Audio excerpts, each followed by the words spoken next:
Allez les amis, on est parti pour voir comment régler très facilement le problème de l'intersection d'une droite avec l'axe des abscisses et l'axe des ordonnées. On s'y met tout de suite.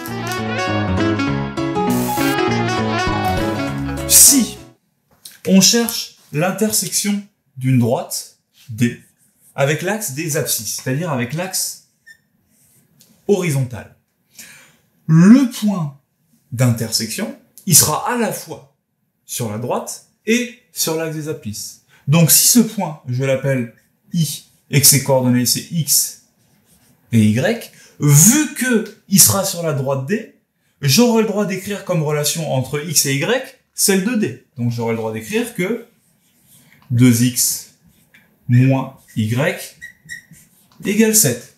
Sauf que ce point D, il sera aussi sur l'axe des abscisses. S'il est sur l'axe des abscisses, le point commun de tous les points qui sont sur l'axe des abscisses, c'est que leur hauteur, leur altitude, elle vaut 0. Autrement dit, tous les points qui sont sur l'axe des abscisses, ils ont leur Y qui vaut 0. Bim, je viens de faire apparaître un système de deux inconnues et deux équations que je résous très facilement. Y égale 0, je connais la valeur de Y, j'ai plus qu'à la mettre là-dedans. 2x égale 7, donc x égale 7 demi.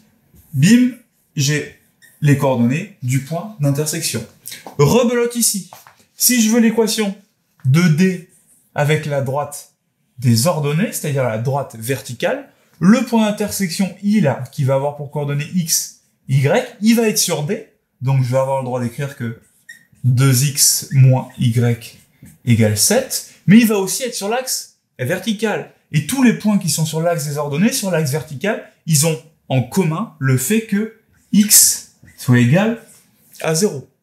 J'ai la première coordonnée, je la remplace là-dedans, y égale moins 7, j'ai les deux coordonnées de mon point d'intersection. C'est aussi simple que ça. Quand je veux faire l'intersection avec l'axe des abscisses, je résous le système avec y égale 0. Quand je veux faire l'intersection avec l'axe des ordonnées, je résous le système avec x égale 0. On vous en a mis en dessous, c'est la dernière compétence du chapitre. À vous de jouer, vous êtes des champions.